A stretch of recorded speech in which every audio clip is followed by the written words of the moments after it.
எந்த எங்கள் அப்பாவெல்லாம் அழைக்காமல் இருந்தாங்களோ, நான் வந்தால் தான் அந்த வீட்டில் வேஸ்ட் நடக்கும். எங்கள் அப்பாவுக்கு தான் முதல் சேர் போட்டு அந்த ஊரில் மாத்திரம் இல்லை, எல்லா இடத்துலையும் அந்த முதல் இடத்த பிடிக்கணுங்கிறத எங்கள் அம்மாகிட்ட நான் சொல்லுவேன். அவங்ககிட்ட அடிக்கடி சொல்லுவேன், நான் என்ன ஆக போகிறேன், யாரெல்லாம் நான் சாப்பிட்றதுக்கு ஒரு வசதி இல்லாத ஃபேமிலி யாரெல்லாம் சொன்னாங்களோ அவங்க குடும்பமும் சரி அடுத்த தலைமுறையும் சரி சாப்பாடுன்னா இந்த நிறுவனம் தான். ஆனால் இன்னைக்கு கூட நான் தோற்றுருக்கலாம், நாளைக்கு கூட தோற்றுருக்கலாம், நெக்ஸ்ட் மந்த் கூட தோற்று போகலாம், நெக்ஸ்ட் இயரும் தோற்று போவேன். ஆனால் விடமாட்டேன், வெற்றி ஒரு நாள் அடைஞ்சது.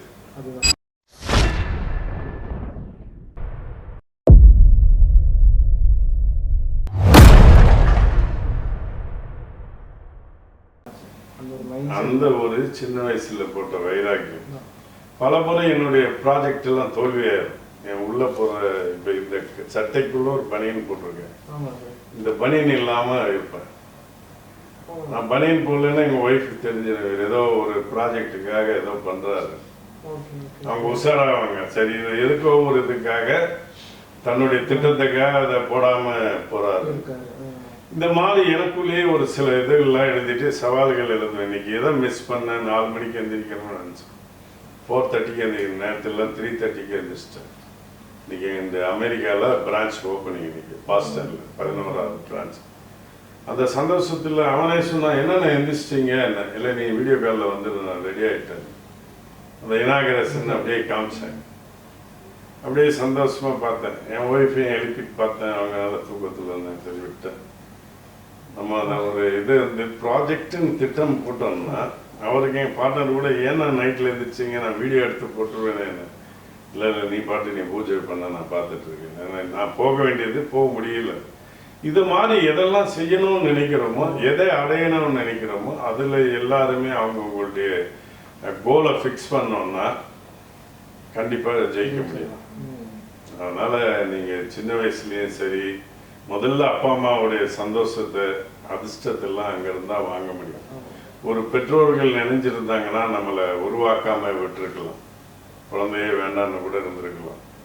அவங்க நம்மளை பேரை வச்சு நமக்கு ஒரு மொழியை சொல்லி கொடுத்து நம்மளை உருவாக்கி நிறைய பேர் அந்த அதிர்ஷ்டம்ங்கிறது இந்த கடவுள் யாருன்னு சொன்னால் அப்பா அம்மா மாத்திரம்தான்.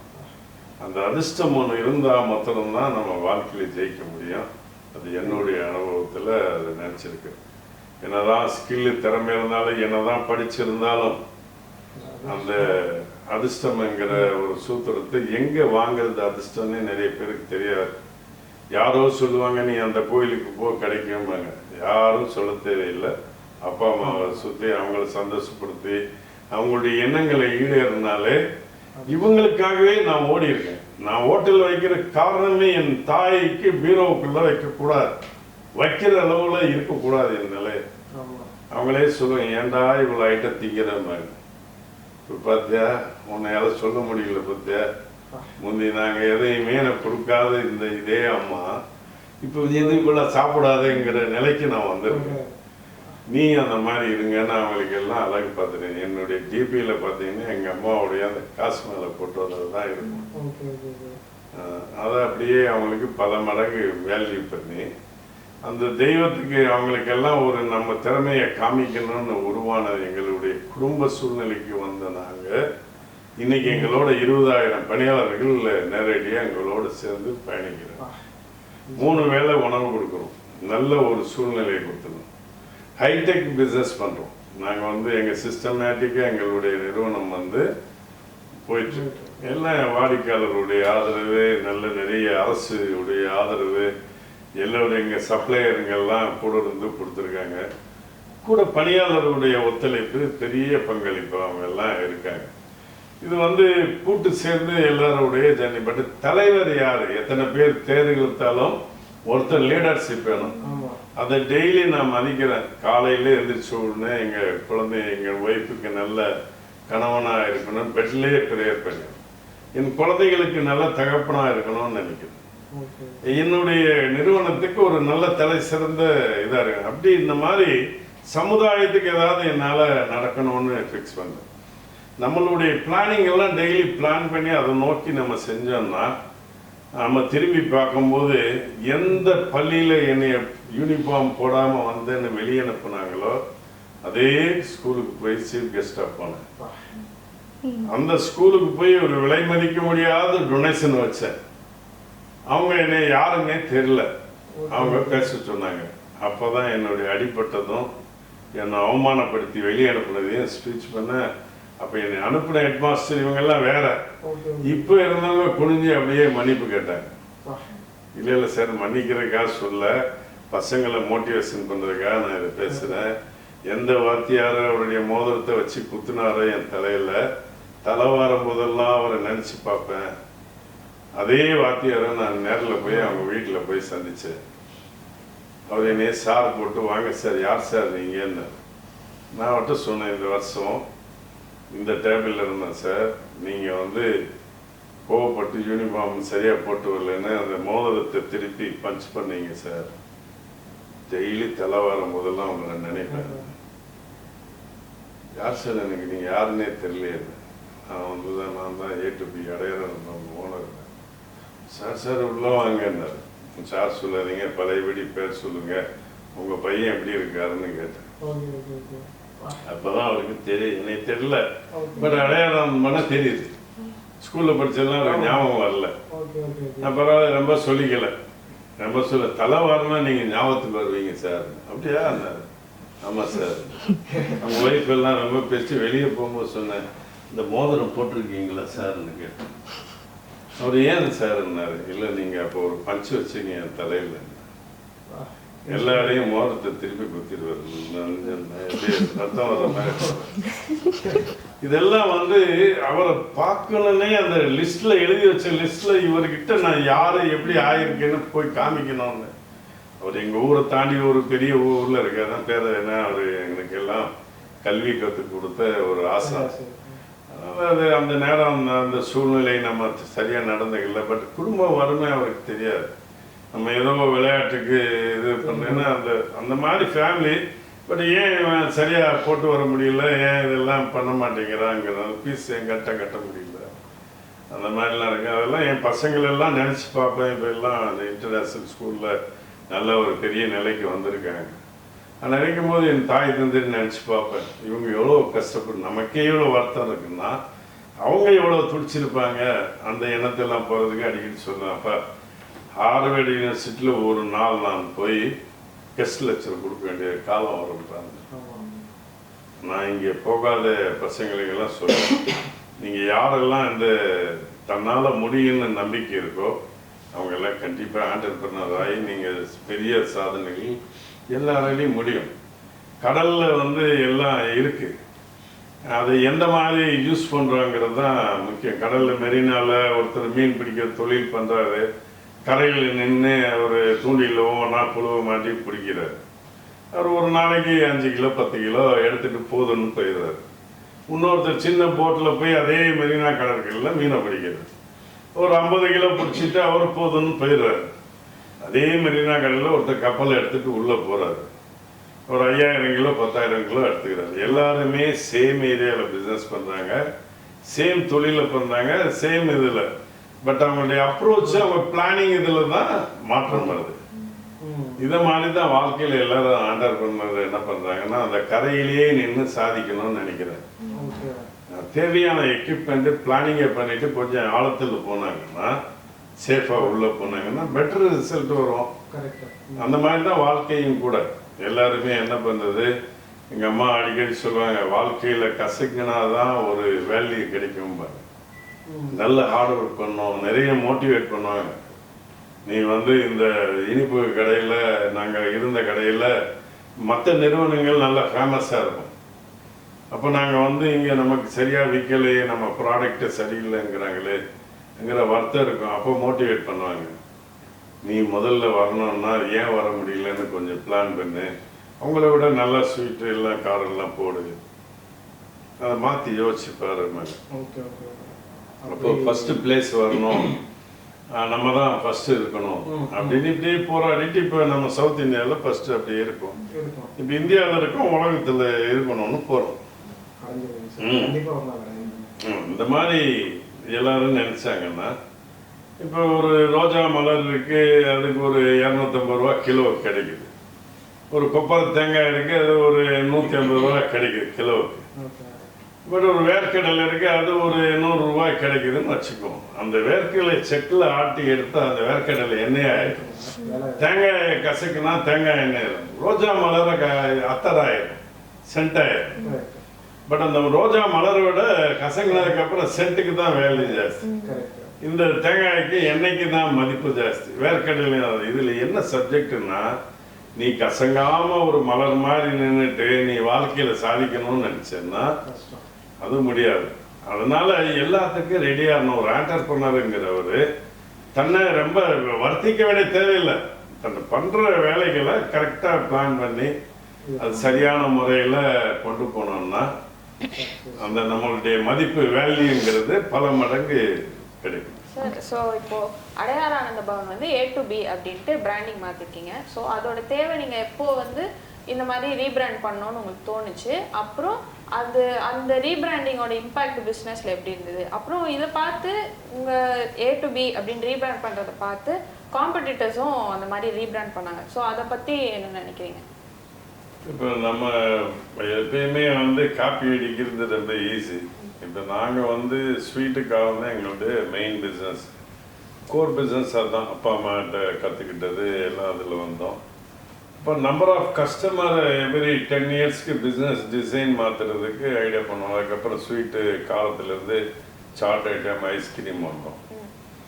சிம்பிளாக ஸ்நாக்ஸ் வரைக்கும் இப்போ ஒன்று பார்த்தோம். அதுக்கப்புறம் நம்ம எங்களுடைய முதல்ல வந்த கஸ்டமர் ஏஜ் ஆகுது. அவங்க ஒரு லெவலுக்கு போனதுக்கப்புறம் இந்த ஸ்வீட்கார வியாபாரம் வந்து அவங்களால உள்ளே வர முடியல.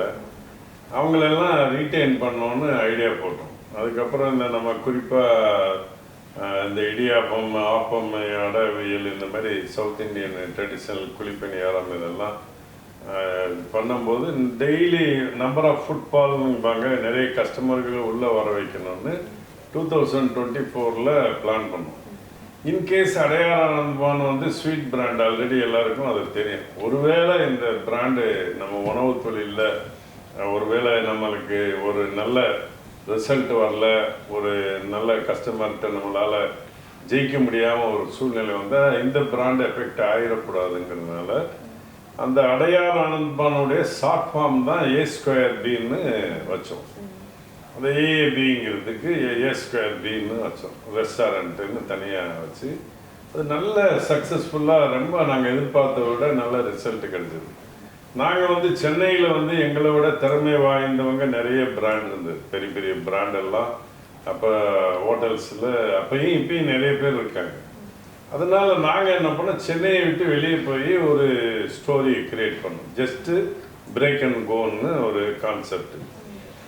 ஒரு கஸ்டமர் வர்றாங்க, ஹைவேல வரும்போது அங்கே பிரேக் பண்ணி ஒரு ரெஸ்ட் ரூம் யூஸ் பண்ணோம், இல்லை கேஸ் ஸ்டேஷனுக்கு வரணும், அவங்க ஒரு ரிலாக்ஸ் பண்ணோம். அப்படியே ஜஸ்ட்டு ஸ்நாக்ஸோ காஃபி ஏதோ ஒரு ரெஸ்டாரண்ட்டில் இருந்துட்டு அப்படியே மூவ் பண்ணி போகிற மாதிரி ஒரு கதையை கிரியேட் பண்ணோம். அதுக்கு தகுந்த மாதிரி ப்ராடக்ட் எல்லாம் டெவலப் பண்ணி A2B அப்படியே A to Bன்னு கொஞ்சம் மாற்றி ரெஸ்டாரண்ட்டுக்கு கொண்டு அது பெரிய வரவேற்பு கிடைச்சது. அப்படியே அவுட்டரில் ஹைவேயில் மொத்தம் கான்செப்டில் இருக்கும்போது இந்த சென்னை கஸ்டமர், பெங்களூர் கஸ்டமர்லாம் வரும்போது அவங்க எங்கள் சைடில் ரிக்வஸ்ட் பண்ணாங்க, இந்த ஏரியாலாம் வைங்க, எல்லாம் நல்லா இருக்குமா. அந்த ஏரியாவை ஸ்டடி பண்ணி அங்கே இருக்கிற நிறுவனங்கள்லாம் எப்படி செயல்படுறாங்க, அவங்களோட நம்மளும் சேர்ந்து பயணிக்க முடியுமான்னு பார்த்து அது மாதிரி ஒவ்வொரு ஏரியாவாக செலக்ட் பண்ணி வந்தோம். இதனால் எங்கள்கிட்ட நிறுவனம் வந்து நிறைய பேருக்கு வேலை வாய்ப்பு கொடுக்க முடிஞ்சது. எங்களுடைய டர்ன் ஓவரும் நிறைய இன்க்ரீஸ் ஆச்சு. சார், இப்போ நீங்கள் ஸ்வீட்ஸ் ஸ்டார்ட் பண்ணீங்க, நெக்ஸ்ட்டு ஹோட்டல் இருந்து, இப்போ நிறைய பேக்கேஜ் ஃபுட் வந்து நீங்கள் இன்ட்ரடியூஸ் பண்ணியிருக்கீங்க. அதோட ஐடியா உங்களுக்கு எப்படி வந்துச்சு? இப்போ எவரி 10 இயர்ஸ்க்கு நாங்கள் எங்கள் பாலிசி பிஸ்னஸ் எல்லா பிராண்டுமே எல்லாருக்கும் நம்ம ஹூ இஸ் அவர் கஸ்டமர், யார் நம்மளுடைய வாடிக்கையாளர்னு அந்த ஸ்டோரி எழுதி அதுக்கு தகுந்த மாதிரி டிசைன் பண்ணுவோம். இப்போ ஒரு லெவல் கஸ்டமர் தான் ஸ்வீட்டு ஸ்நாக்ஸ் எல்லாம் வாங்குறாங்க ஏஜில். எங்களுடைய நோக்கம் வந்து 6 வயசுலேருந்து 6 to 60 இயர்ஸ்க்கு மேலே இருக்கிற கஸ்டமரையும் நம்ம கடையில் வந்தால் அவங்களுக்கு ஏற்ற பலகாரங்கள், ஸ்வீட் எல்லாம் கொடுக்கணும், ஃபுட் எல்லாம் சர்வீஸ் பண்ணணும்னு பண்ணுவோம்.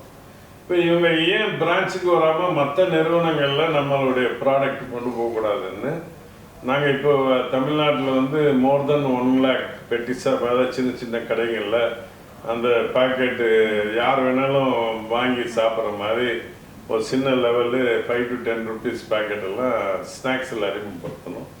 அது நிறைய புது புது கஸ்டமருங்களை வர வைக்குது. அப்புறம் B2B மார்க்கெட் இருக்குது. நம்மளுடைய திரும்பி நம்ம A2Bயில் தான் வந்து அந்த கஸ்டமர் வாங்கணும்னு அவசியம் இல்லை. அவங்க ஏதோ ஷாப்பிங் போகிறாங்க, வேறு இடத்துல போய் வாங்கும்போது அங்கேயும் நம்ம ப்ராடக்ட் இருந்ததுன்னா, இப்போ நிறைய இப்போ இதில் நம்ம ரிலையன்ஸ் ஸ்மார்ட்டு, டிமார்ட் இதிலெல்லாம் நிறைய இந்த மாதிரி நிறுவனங்கள் நிறைய இருக்குது. அவங்கள்ட்டெல்லாம் A2B ப்ராடக்ட் இப்போ வைடாக வேர்ல்டு வைடு நாங்கள் அனுப்புகிறோம். அதனால் நம்ம சேல்ஸ் இன்க்ரீஸ், எப்படி நம்ம வியாபாரத்தை நிறைய இன்க்ரீஸ் பண்ணுறது, எந்த மாதிரி கொண்டு போகிறது அடிக்கடி ஒரு பிளான் பண்ணி அதை எக்ஸிக்யூட் பண்ணோம். ஓகே சார், நீங்கள் ஸ்வீட் ஷாப்பில் ஸ்டார்ட் பண்ணீங்க. இப்போவும் அதில் ஏதாவது ஒரு ப்ராடக்ட் இல்லை ரெசிபி இப்போ வரைக்குமே பல வருஷம் கடந்தும் இப்போவும் நீங்கள் அது ஸ்டே அலைவாக வச்சுருப்பீங்கல்ல, ட்ரெடிஷ்னலாக இல்லை கஸ்டமர்ஸ் லைக் பண்ணதுனால வச்சுருக்கீங்களா? இல்லை, ட்ரெடிஷ்னல் சவுத் இந்தியன்னா இப்போ பொதுவாக ஸ்வீட்டுங்கிறது எல்லாருமே வாங்கி கடவுளுக்கு படைப்பாங்க, பூஜைக்கெல்லாம் கொண்டு போவாங்க எல்லாம். அந்த மாதிரி சில நிறைய பேர் பால்கோவா ஐட்டமு, இந்த லட்டு இதெல்லாம் வைப்பாங்க. நம்மளுடைய கலாச்சாரமே டூரிஸ்ட்டு கண்ட்ரியுடைய கலாச்சாரமே அந்தந்த நாட்டுடைய ஃபுட்டை பொறுத்து. நம்ம தமிழ்நாட்டுக்குன்னு சில பலகாரங்கள் இருக்குது. இந்த முறுக்கு, தட்டுவடை, அதிரசம், லட்டு, ஜாங்கிரி, மைசூர் பாக்கு, இந்த மாதிரி அல்வா, இதெல்லாம் ட்ரெடிஷ்னல் சவுத் இந்தியா. திருநெல்வேலியில் அல்வா, மணப்பாறை முறுக்கு, அப்புறம் கோவில்பட்டி கடலை மிட்டாய், இந்த மாதிரி ஒவ்வொரு ஏரியாவில் எங்கள் ஊர்லேயும் அல்வா, பால்கோவான்னா சித்தூர் ஸ்ரீவில்லிபுத்தூர் பால்கோவா, இப்படி அந்த கலாச்சாரம் அந்த இது வந்து மாற்ற முடியாது. அதில் டேஸ்ட்டு குவாலிட்டி அந்த இதில் இருக்கு. இந்த ரெசிபியை வேணால் மாற்றலாம். அது போக புது புது வெரைட்டிஸ் யங்ஸ்டர் எப்படி அட்ராக்ட் பண்ணுது, ட்ரை ஃப்ரூட் ஸ்வீட்டு, பாதாம் பிஸ்தால, சாக்லேட் பேஸ், இதெல்லாம் புதுசு புதுசாக கொடுப்போம். ஆனால் இந்த பூஜைக்கு ஒரு ஃபெஸ்டிவலுக்கு இப்போ விநாயகர் சதுர்த்தினா அன்னைக்கு சுண்டல், மோதகம், லட்டு இதுதான் போகும். தீபாவளினா எல்லாம் ட்ரை ஃப்ரூட்டு, இந்த மாதிரி நிறைய நண்பர்களை பார்க்க போகிறோம், கிஃப்ட் கொடுப்பாங்க, அதை பண்ணுவாங்க. இப்போ ஆயுத பூஜைன்னா ஃபேக்ட்ரியில் இருக்கவங்களுக்கெல்லாம் அவங்களுக்கெல்லாம் ஸ்வீட்டை கொடுத்து, இந்த ஃபெஸ்டிவல்னாலே எவ்ரிடே வீட்டில் பூஜை ரூமில் ஸ்வீட்டு வச்சு சாமி கும்பிட்றது இருக்குது. இப்போ நல்ல காரியம்னாலே முதல்ல ஸ்வீட் எடுத்து ஆரம்பித்து தான் வீட்டில் பண்ணுவாங்க. அதனால் அந்த ட்ரெடிஷ்னல் அந்த கல்ச்சரை நாங்கள் மாற்ற முடியாது. இந்த தென்னிந்திய பலகாரங்கள் எதுன்னா அதுக்கு ஒன்று இருக்குது. பட் ஹையஸ்ட்டு எங்களுக்கு வந்து இந்த ட்ரை ஃப்ரூட் ஸ்வீட் தான் ஜாஸ்தி போகும். இப்போ எல்லாம் இனிப்பு தன்மை கம்மியாக தான் லைக் பண்ணுறாங்க. முந்தி மாதிரி ட்ரெடிஷ்னலாக இந்த ஜாங்கிரி, அல்வா, லட்டெல்லாம் அது மெல்ல குறைஞ்சிட்டு இருந்த கலாச்சாரம், உணவு கலாச்சாரம் மாறுது. நாங்கள் அதுக்கு தகுந்த மாதிரி நிறுவனங்கள், எங்களை மாதிரி இருக்கிற நிறுவனங்கள்லாம் அந்த கஸ்டமருடைய டேஸ்ட்டுக்கு தகுந்த மாதிரி மாற்றி தருவீங்க. ஸோ நீங்கள் A2B ஸ்டார்ட் பண்ணீங்கல்ல சார், ஸோ அந்த டைமில் உங்களுக்கு மெமரபிளான எக்ஸ்பீரியன்ஸ்னால் என்னன்னு சொல்லுவீங்க? நான் ஏற்கனவே சொன்னது, நான் என்னுடைய குடும்ப தேவைக்கும் என்னுடைய பசிக்காகவும் தான் வாழ்க்கையில் இந்த தொழிலுக்கு வந்தோம்.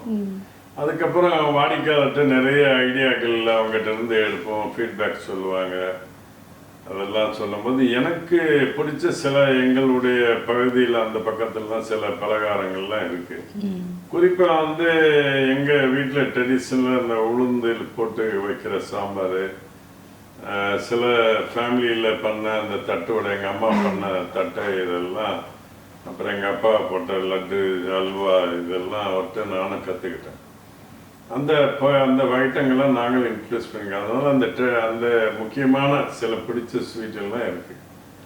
அதை கஸ்டமருக்கு கொடுக்கணும். அது நல்ல ரெஸ்பான்ஸ் இருக்குது. ஸோ சார், நீங்கள் புதுசாக ப்ராடக்ட்ஸு இல்லை புதுசாக ஏதாவது ஒரு இனோவேஷன் வந்து உங்கள் கம்பெனிக்கு எடுத்துன்னு வரணும்னா ஏதாவது புதுசாக ட்ரை பண்ணுறீங்களா இந்த ஃபியூச்சர் அந்த மாதிரி? ஆமாம், அடிக்கடி நிறைய கொண்டு வருவோம். ஹெல்த் பேஸ் இதில் பண்ணுவோம். இப்போ கூட நிறைய ஒரு நட் பார் எல்லாம் பண்ணுறோம். ஹெல்த்து இதுக்காக சாக்லேட், மெக்கடமி எல்லாம் போட்டு பண்ணுறோம். புதுசாக அந்த ஹெல்த்து இதுக்காக அவக்காடோ இதெல்லாம் பண்ணுறோம். புரோக்கோலியில் அது மாதிரி புது ஸ்வீட்டுகள்லாம் பண்ணி இன்னோவேட்டிவாக பண்ணுவோம். அப்புறம் ஏற்கனவே வந்து ஒரு இட்லி இது ரெடி பண்ணோம். அது ப்ரோட்டீன் இட்லி இடிச்சு, ப்ரோட்டீன் ரிச்சு ஒரு குட் ஃபேட்டு ஒமேகா 3 எல்லாம் மிக்ஸ் பண்ணி பண்ணோம். அது முதல்ல கஸ்டமருக்கு கொடுத்து பார்ப்போம், ஓகே, அவங்களுடைய ரெஸ்பான்சிபிலிட்டி என்ன வருதுன்னு. அதெல்லாம் வாங்கிட்டு ஃபீட்பேக் பண்ணி ஒரே ஐட்டங்கள் கொடுத்துட்டு இருந்தால் அவங்களுக்கு போர் ஆயிடும். இப்போ இந்த சாம்பார்னா ஒரு வெரைட்டியை மாற்றிக்கிட்டே இருப்போம், கரிசு கூட்டு பொரியல்னால் மாற்றுவோம், ஸ்வீட்லேயும் அந்த மாதிரி புதுமையாக ஏதாவது மாற்றிக்கிட்டு இருக்கும். ஆமாம். சார், யங் ஆண்டர்பிரினர்ஸ்க்கு உங்கள் சஜஷன்ஸ் என்ன உங்களுக்கு சொல்லுவீங்க? ரொம்ப உங்களுக்கெல்லாம் நல்ல எதிர்காலம் இருக்குது. இப்போ நிறைய அரசு நிறைய உதவிகள் பண்ணுறாங்க. நிறைய எந்த தொழிலை பண்ணாலும் அந்த தொழிலை பற்றி நல்லா தெரிஞ்சுக்கிட்டு அதில் இருக்கின்ற சவால்களை எப்படி கிராஸ் பண்ண முடியும், ஒரு இன்வால்மெண்ட்டோட பிளான். முதல்ல டிராயிங் எப்படி ஒரு வீடை கட்டணும்னா அன்பிளான்டாக கட்டினா நிறைய ஆல்ட்ரேஷன் ஆக வேண்டிய வரும். ஒரு நல்ல கன்சல்டன்ட் வச்சு ஒரு ஆர்கிடெக்ட் வச்சு பண்ணுற மாதிரி தொழிலில் கூட நல்ல அவங்ககிட்ட ஆலோசனைகளை வாங்கி கரெக்டான முறையில் கரெக்டாக இன்வெஸ்ட்மெண்ட் பண்ணி ஃபோக்கஸாக நல்ல இன்வால்மெண்ட்டோட பண்ணாங்கன்னா எல்லாருமே ஜெயிக்கலாம். நான் நிறைய பேரை பார்க்குறேன், எடுத்த இடத்துல அந்த டாலரன்ஸ் சகிப்புத்தன்மைங்கிறது ரொம்ப கம்மியாக இருக்குது. ரொம்ப க்ளோஸாக வச்சு பார்த்துட்டு பயப்படுறாங்க. அதில் இறங்காமலே தண்ணிக்குள்ளே காலை வச்சு ஆழத்தை பார்க்கறதுக்கு முன்னாடி ஏற்கனவே வச்சு நடந்து போனவர் எப்படி நடந்து போகிறாரு, இந்த தொழிலில் எப்படி செயல்படுறாங்கங்கிறத வாட்ச் பண்ணி நாமளும் இன்னும் ஒரு அதிகமாக ஒரு பிளான் பண்ணி கரெக்டாக செயல்பட்டாங்கன்னா கண்டிப்பாக வரும். இது ஒருத்தர் என்னதான் திறமை இருந்து சேம் ஏரியாவில் போய் வலையை போட்டோம்னா பக்கத்தில் இருக்கிறவங்க வலையை போடுவாங்க. 10 பேர் மீனை பிடிக்கிறதுக்கு ஒரு இடத்துல வலை போட்டாலும் அது எல்லாருக்கும் ஈக்குவல் இது கிடைக்காது. நம்ம ஒரே கிளாஸில் நம்ம எல்லாம் ட்ரைனிங் எடுத்துகிட்டு போனால் கூட ஒன்றா எல்லாம் கரெக்டாக சேம் லெவல் நெட் எடுத்துகிட்டு சேம் லெவல் போட் எடுத்துகிட்டு போய் போட்டால் அது கிடைக்காது. அந்த இடத்துல ஒன்று தேவைப்படும். ஒருத்தருக்கு நிறைய கிடைக்கும், ஒருத்தருக்கு கிடைக்காமலே போகலாம், ஒருத்தருக்கு கிடைக்கும். பட் அவர் கரெக்டாக அந்த ஏன் நமக்கு அவருக்கு ஜாஸ்தி கிடைக்கிறதுங்கிறதுக்கு பேர் தான் அந்த கரெக்டாக ஒரு ஃபோக்கஸ் ஆகி அதிர்ஷ்டங்கிற ஒரு இதை நம்பிக்கையை வச்சு போகும்போது நடந்தது. அந்த தோல்வியை கண்டு பயப்படக்கூடாது. நம்ம போனால் நமக்கு கிடைக்கல, நம்மளால் இந்த தொழிலில் ஜெயிக்க முடியலங்கிறத அந்த க்ளோஸை வச்சு பார்க்காம அதை விலக்கி வச்சு நம்ம ஏன் அடுத்த முறை போய் நல்லா பண்ணலாங்கிற மனநிலையில் யாரெல்லாம் ஆண்டர்பிரினராக வர்றாங்களோ அவங்கெல்லாம் கண்டிப்பாக ஜெயிப்பாங்க. நிறைய இன்னைக்கு நிறைய டெக்னாலஜி வைஸ் நிறைய இம்ப்ரூவ்மெண்ட் ஆயிடுச்சு. அதனால் எல்லாருமே நமக்கு இனி இருக்கின்ற ஆண்டர்பிரினர்லாம் புதுமையாக நல்லா திங்க் பண்ணி சர்வதேச தரத்தோடு நம்ம அதை சேலஞ்சிங்காக எடுத்து பண்ணுறது. இப்போ நாங்கள் கூட நெக்ஸ்ட் லெவல் எப்படி அடுத்த கட்டம் இனி 20-30 எப்படி வாடிக்கையாளர் வராங்கன்னு இப்போயே டிசைன் பண்ணிட்டு ஒர்க் பண்ணுறோம். அதனால் இப்போ முதல்ல தரையில் உட்காந்து சாப்பாடு பரிமாறினாங்க, அப்புறம் டேபிளில் போட்டு சரிமாறுறாங்க, இப்போ எல்லாம் கையில் வச்சு சாப்பிட்றாங்க. இனிமேல் யாராவது ஊட்டி விட்டால் சாப்பிடுவாங்க. இப்படி கலாச்சாரம் மாறுது. இப்போ எல்லாம் எங்கள் கடைக்கு வாங்குறத விட ஆன்லைனில் ஆர்டர் பண்ணி அப்படியே அருபியில் அந்த ஃபாஸ்ட்டு சர்வீஸ் இப்படி அந்த காலத்துக்கு தகுந்த மாதிரி நம்மளும் நம்மளுடைய ஃபுட்டையும் பிஸ்னஸையும் டிசைன் மாற்றிக்கிட்டோம்னா கண்டிப்பாக எல்லாருக்குமே சக்ஸஸ்ஃபுல்லாகும். யங்ஸ்டருக்கு சொல்ல வேண்டியது இதுதான். நான் எதிர்பார்க்குறது எல்லாருக்கிட்டையும் திறமை இருக்குது, அதை கரெக்டாக கொண்டு போனீங்கன்னா நல்லா எல்லாருமே வெற்றி எல்லாருக்குமே நிச்சயமாக கிடைக்கும். சார், இப்போ மற்ற நிறுவனங்கள்லாம் இருக்காங்கல்ல, அவங்கள நீங்கள் எப்படி பீட் பண்ணி வந்தீங்க? நீங்கள் இந்த அளவுக்கு நிற்கிறீங்க? இல்லை, எல்லாரையும் பார்த்து தான் வந்தோம். நாங்கள் எல்லாமே நம்மளை விட சிறந்த நிறுவனங்கள் எப்படி செயல்படுறாங்க, அவங்கக்கிட்ட என்ன வலிமை இருக்குது, எந்த இடத்துல நம்ம அவங்கள கிராஸ் பண்ண முடியுங்கும்போது எல்லாருக்கிட்டையும் ஒன்று எக்ஸ்ட்ரா இருக்கும். உழைக்கிற நேரம் அதை கரெக்டாக புத்திசாலித்தனமா திறமையாக செயல்பட்டாங்கன்னா நம்ம அதை மாதிரி பிளான் பண்ணோம்னா யாரை வேணாலும் மெதுவாக கிராஸ் பண்ணி போக முடியும். நாங்கள் எல்லாம் பல நிறுவனங்களை பார்த்து தான் வளர்ந்துருக்கோம். அவங்கெல்லாம் எப்படி செயல்படுறாங்கன்னா எல்லாருக்கிட்டையும் இருக்கிற ஒரே ஒரு முக்கியமானது அவங்க ஃபோக்கஸாக உழைக்கிறது, திட்டமிடுதல். நல்லா பிளான் பண்ணுவாங்க, அதை கரெக்டாக கொண்டு போய் எக்ஸிக்யூட் பண்ணுவாங்க. அதை நிறைய நிறுவனங்களை பார்த்துருக்கோம். அவங்கள பார்த்து அதை விட நம்ம சிறப்பாக எப்படி செய்ய முடியுங்கிற மாதிரி பிளானை பண்ணி அதை மெல்ல ரீச் பண்ணோம்னா கண்டிப்பாக வெற்றி நிச்சயம். யாருமே வரும்போது இதுக்கு ஒரு சின்ன இதுவும் நான் நிறைய இதில் பார்த்துட்டேன். ஒரு பழத்தை கொடுத்து இதில் எத்தனை விதைகள் இருக்குன்னு பார்த்தா அது கொடுத்தவர் யாரும் பார்க்கலன்னா பாதி தின்னுட்டு கம்மியாக கூட சொல்லலாம் அந்த இது. ஆனால் புத்திசாலி இருக்கிறவர் அந்த ஒரு பழத்தை எடுத்து அந்த நிறைய இது கல்டிவேட் பண்ணாருன்னா நிறைய உருவாக்குனாருன்னு வைங்க, எல்லாருக்கும் பங்கு கொடுக்கலாம். அவன் எவ்வளோ அறுத்தாலும் எவ்வளோ எடுத்தாலும் எவ்வளோ எடுத்தாங்கன்னு தெரியாத அளவுக்கு வரணும். அதனால அந்த எண்ணம் தான் எனக்கும். நிறைய பிரான்ச்சுகளை வைக்கணும், மற்றவங்களை காட்டி நிறைய வியாபாரம் பண்ணணும். அந்த இதில் செயல்படுறதுனால நீங்கள் யாரை வேணாலும் கிராஸ் பண்ணி போகணும். சார் இவ்வளோ லார்ஜ் ஸ்கேல் இண்டஸ்ட்ரி மெயின்டைன் பண்ணுறீங்க, ஸோ அந்த குவாலிட்டி மெயின்டெனன்ஸ் பற்றி எப்படி நீங்கள் சொல்லுங்கள்? நிறைய ரெசிபி கிரியேட் பண்ணியிருக்கோம். நிறைய ஒன்றா உட்கார வச்சு அவங்களுக்கெல்லாம் ட்ரெயின் பண்ணுவோம். இப்போ ஒருத்தர் எக்ஸ்பர்ட் இருக்காருன்னா அவருக்கு கீழே போய் எல்லாரையும் விட்டு அவரை கிரியேட் பண்ணி கொடுக்க சொல்லுவோம். அந்த ரெசிபி செட் பண்ணனால இப்போ நிறைய நிறுவனங்கள் வளர்ந்துருக்கு. பழைய நிறுவனங்கள்லாம் நிறைய இப்போ கூல்ட்ரிங்க்ஸ் இருக்கிற நிறுவனம் உங்களுக்கெல்லாம் தெரியும். டாப் லெவலில் 2 நிறுவனம் தான் உலகம் பூரா இருக்காங்க. அந்த நிறுவனம் அதில் வெறும் 5 மூலப்பொருட்கள் தான் இருக்குது. ஆனால் அது யாராலையும் பண்ண முடியாது. அந்த ரெசிபி தெரிஞ்சவங்க அவங்க ஒரு பர்டிகுலர் ஒரு நபர் மட்டும்தான் இருப்பாங்க. அது மாதிரி நாங்கள் எங்களுக்குன்னு ரெசிபி கிரியேட் பண்ணி ட்ரைனிங் விங் இருக்குது எங்ககிட்ட. ட்ரைனிங் பண்ணுவோம். அவங்களுக்கு உள்ள என்னென்ன இருக்குன்னு தெரியாது. பர்டிகுலராக எங்கள் லேபில் டாப் லெவலில் அனலைசர் இவங்களுக்கு தான் பண்ணேன். பட் நிறைய அந்த மாதிரி நல்ல ஒரே மாதிரி வரணுங்கிறதுக்கு பக்காவாக ட்ரெயின் பண்ணுவோம். நிறைய டேஸ்ட் பார்க்குறதுக்கு சிஸ்டம் எல்லாம் கிரியேட் பண்ணியிருக்கோம். அந்த ஃபாலோ அப்பில் கரெக்டாக இருக்கனால கஸ்டமருக்கு வந்து எவ்வளோ இது பண்ணாலும் அந்த இப்போல்லாம் நிறைய டெக்னாலஜி வந்து ஏஐ எல்லாம் வந்துருக்கு. அதெல்லாம் யூஸ் பண்ணிங்கன்னா நீங்கள் எவ்வளோ வியாபாரம் ஆகும், எவ்வளோ ஃபுட்டு பிஸ்னஸில் ரொம்ப முக்கியம் வேஸ்டேஜை கண்ட்ரோல் பண்ணுறது, ஃபுட் காஸ்ட்டை கரெக்டாக மேனேஜ் பண்ணுறது, சேம் டைமு டேஸ்ட்டை கரெக்டாக பண்ணலாம். இப்போ காலையில் ஒரு சாம்பாரோ காஃபி டிக்காஸ்ன்னு ரெடி பண்ணோன்னா அது பர்டிகுலர் டயத்துக்குள்ளே அதை சேல் பண்ணணும். இல்லைன்னா அது அப்படியே டேஸ்ட் மாற ஆரம்பிச்சு. அதனால் அந்த சேலுக்கு தகுந்த மாதிரி இதெல்லாம் மேனேஜ்மெண்ட்டு நிறைய ஃபாலோஅப்பு செக்லிஸ்ட் வச்சுருக்கோம். அந்த ரெசிபி எல்லாம் கரெக்டாக பண்ணுறதுனால ஒரே கன்ஸ்டியூஷனாக ஒரே லெவலில் டெவலப் பண்ணுறோம். பிஸ்னஸும் நிறைய அதனால் எஃபெக்ட் ஆகாமல் போகும். சார் ஒரு ஆண்டர்ப்ரனராக இருந்தால் பல சேலஞ்சஸ் ஃபேஸ் பண்ண வேண்டியது இருக்கும் சார். அதில் இப்போ ரீசெண்டாக வந்த பெரிய சேலஞ்சுனா கோவிட் சார். அந்த டைம் அந்த சேலஞ்சை நீங்கள் எப்படி சார் ஃபேஸ் பண்ணீங்க? அது உலகமே இப்போ ரொம்ப ஒரு சேலஞ்சிங்கான கட்டது. ஃபஸ்ட் டைம் வந்திருக்கு. நல்ல எக்ஸ்பீரியன்ஸுங்கிறது நமக்கு அது ஒரு புது அனுபவம் தான். எங்கள் நிறுவனம் வந்து ஒரு சின்ன அமௌண்ட் தான் இருந்தது. பட் எங்ககிட்ட வந்து மெயினாக எல்லாம் டெக்னாலஜி என்ன தான் இருந்தாலும் கூட ஹியூமனுடைய இன்வால்மெண்ட்டு எம்ப்ளாயீஸ் ஜாஸ்தி இருந்தாங்க. அவங்களுடைய வாழ்வாதாரம் எல்லாம் மேனேஜ்மெண்ட்டுக்கு ஒரு பெரிய சேலஞ்சு. அதுக்கு நிறைய பேங்க்கில் சப்போர்ட்டு. நாங்கள் அமெரிக்காலெலாம் கடனால முதல்ல இந்த கோவிடை பற்றி ஜனவரியிலே டிசம்பர் 2லேயே எங்களுக்கு இப்போ நிறைய எக்ஸ்பீரியன்ஸ் வந்துடுச்சு அங்கே இருந்ததுனால.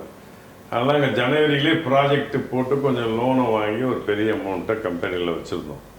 எப்போ தேவையோ இப்போ எடுத்துக்கலான்னு.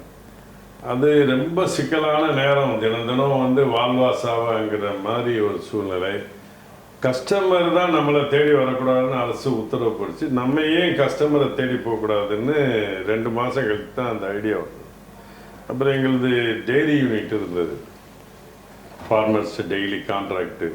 டெய்லி 50,000 லிட்ரு அது க்ரீம் எடுத்த மீதி டெய்லி 5 லட்சம் நஷ்டமாச்சு.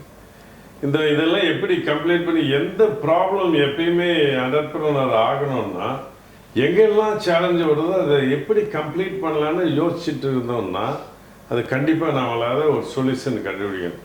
நாங்கள் இப்போ நிறைய எப்படா ப்ராப்ளம் வர்றது எப்படி கம்ப்ளீட் பண்ணலான்னு தான் ஐடியா போகிறோம். அதை யார் ஒருத்தருடைய மனநிலையில் அதை விளக்கி வச்சு பார்த்து யோசித்து செயல்பட்டோம்னா வாடிக்கையாளர் வர முடியல கடைங்களுக்கு. அப்போ கவர்மெண்ட்டில் உத்தரவு போட்டு வச்சுருந்தாங்க. நாங்கள் வந்து அரசு ஹாஸ்பிட்டலுக்கெல்லாம் ஃபுட்டு ஆர்டர் எடுத்துகிட்டு எங்கள் வண்டி போய் எங்கெல்லாம் பெரிய பெரிய அப்பார்ட்மெண்ட் இருக்கோ அங்கெல்லாம் போய் பிஸ்னஸ் பண்ண ஆரம்பிச்சோம். எங்கள் பிஸ்னஸோட பல மடங்கு டிமாண்ட் கிரியேட்ஸ். எங்கள் இடத்துல நீங்கள் கடை போடுங்க, எங்களுக்கு டெலிவரி பண்ணுங்கன்னு நிறைய வாய்ப்புகள் வந்தது. அதனால் நம்ம பிஸ்னஸ் பாலிசி தான் பிளான் பண்ணோம். நிறைய இண்டஸ்ட்ரி அழிஞ்சது, நிறைய இண்டஸ்ட்ரி ஓகோன்னு வந்தது. மெடிக்கல் சம்மந்தப்பட்ட ஃபுட் சம்மந்தப்பட்டவங்களாம் நல்லா இருந்தது. டெலிவரி சேல்ஸ் நல்லா போச்சு. அதனால் அது ஒரு புது அனுபவம் இருந்தாலும் அதுலேருந்து நிறைய எக்ஸ்பீரியன்ஸ் கற்றுக்கிட்டு இப்போ நல்ல நிலைக்கு வந்துட்டோம். Super sir. இப்போ ஃபுட்டுன்றது ரொம்ப ரிஸ்கான பிஸ்னஸ் சார். இப்போது யாராவது கஸ்டமருக்கு ஏதாச்சும் இதுவாக கூட ரொம்ப பெரிய ப்ராப்ளம் ஃபேஸ் பண்ணியிருக்கோங்க சார். ப்ராப்ளம் நிறையா ஃபேஸ் பண்ணியிருக்கோம். அப்படி இருக்க ஏதாவது ஒரு சுச்சுவேஷன் வந்து நீங்கள் ஃபேஸ் பண்ணியிருக்கீங்களா சார்? இல்லை, எதுவும் எல்லா தொழிலையுமே அந்த சிரமங்கள் இருக்கும். டூஸ் டோன்ட்ஸ்ன்னு இருக்குது. எதை செய்யணும் எதை செய்யக்கூடாதுன்னு இருக்குது. சவால்கள்லாம் வரும்.